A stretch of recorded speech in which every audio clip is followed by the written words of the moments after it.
ஆண்டவராகிய இயேசு கிறிஸ்துவின் நாமத்தினாலே உங்களை நான் வாழ்த்துகின்றேன். மறுபடியுமாய் ஒரு புதிய நாளுக்குள்ளாய் நானும் நீங்களும் பிரவேசிக்கும்படியாக தேவன் நமக்கு ஜீவனையும் சுகத்தையும் பலத்தையும் கொடுத்திருக்கின்றார். இந்த நாளுக்குள்ளாய் நாம் பிரவேசித்து வந்திருக்கும் பொழுது இந்த நாள் முழுவதுமாய் தேவன் நம்மை வழிநடத்தும்படியாய் தேவனுடைய பிரசன்னம் நம்மோடு கூட இருக்கும்படியாக இந்த நாளின் காலை வேளையிலும் கூட அவருடைய சமூகத்தில் நாம் வந்திருக்கின்றவர்களாக காணப்படுகின்றோம். ஒவ்வொரு நாளின் காலை வேளையை நாம் துவங்கும் பொழுதும் தேவனுடைய சமூகத்திலே அவரை நோக்கி பார்த்து நாம் வேத பகுதியை நாம் வாசித்து நாம் ஜெபித்து அந்த நாளுக்குள்ளாய் நாம் கடந்து போகும் பொழுது நிச்சயமாய் அந்த நாளை தேவன் நமக்கு ஆசீர்வாதம் உள்ள ஒரு நாளாய் மாற்றித்தர அவர் போதுமான தேவனாக இருக்கின்றார். அந்த நாளின் ஆசீர்வாதங்களை நாம் அனுபவிக்கும்படியாய், அந்த நாளிலே தேவன் நமக்கு பாராட்டுகின்ற கிருபைகளை நாம் பெற்றுக்கொள்ளும்படியாய் நாம் ஒவ்வொரு நாளும் தேவனுடைய சமூகத்தில் நாம் கடந்து வருகிறோம். அப்படி என்று சொன்னால் இந்த நாளின் காலை வேளையிலும் கூட ஒரு வசனத்தை உங்களுக்கு முன்பதாக நான் வைக்கின்றேன்.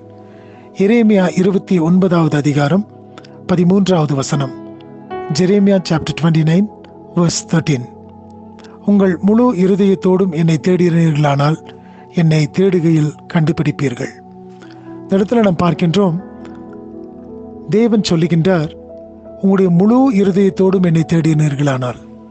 இன்றைக்கு அநேக காரியங்கள் நிமித்தமாய் தேவனை தேடுகின்ற விஷயத்தில் நானும் நீங்களும் நம்முடைய முழு நாட்டத்தையும் முழு இருதயத்தையும் நாம் செலுத்துவதில்லை, அல்லது நாம் முழு இருதயத்தோடும் கூட அவரை தேடாதவர்களாய் காணப்படுகின்றோம்.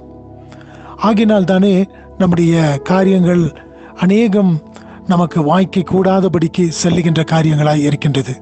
ஆனால் இந்த இடத்துல பார்க்கும் பொழுது, நீங்கள் முழு இருதயத்தோடும் கூட என்னை தேடுவீர்களானால் என்னை தேடுகையிலே நீங்கள் கண்டுபிடிப்பீர்கள் என்று சொல்லி, இந்த நாளிலும் கூட நாம் செய்யக்கூடிய எல்லா காரியத்திலும் தேவனை முழு இருதயத்தோடும் நாம் தேடுகின்றவர்களாக காணப்படுவோம்.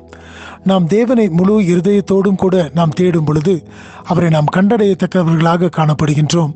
அது மாத்திரமல்லாதபடிக்கு அவர் தாமே நமக்கு வேண்டிய காரியங்களை செய்கின்ற தேவனாக, செய்து முடிக்கின்ற தேவனாக இருக்கின்றார். நானும் நீங்களும் அவரை கண்டு கொள்ள முடியும் எப்பொழுது? அவரை முழு இருதயத்தோடு கூட தேடும் பொழுது.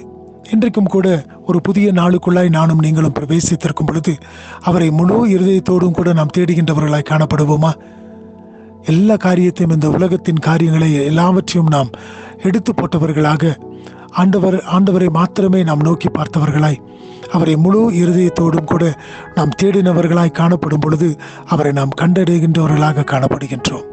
அவரை கண்டடைவோம் என்று சொன்னால் மற்ற காரியங்கள் எல்லாம் நம்முடைய வாழ்க்கையில அது சரியானபடி நடக்கக்கூடியதாக இருக்கிறது. ஆகினால இந்த நாளிலும் கூட நம்மை முற்றிலுமாய் அவருடைய சமூகத்தில் ஒப்பு கொடுத்தவர்களாய், முழு இருதயத்தோடும் கூட அவரை தேடினவர்களாய், அவரை கண்டடைந்தவர்களாய் இந்த நாள் முழுவதுமாக அவருடைய பிரசன்னத்தினாலே நிரப்பப்பட்டவர்களாக நாம் கடந்து செல்வோம்.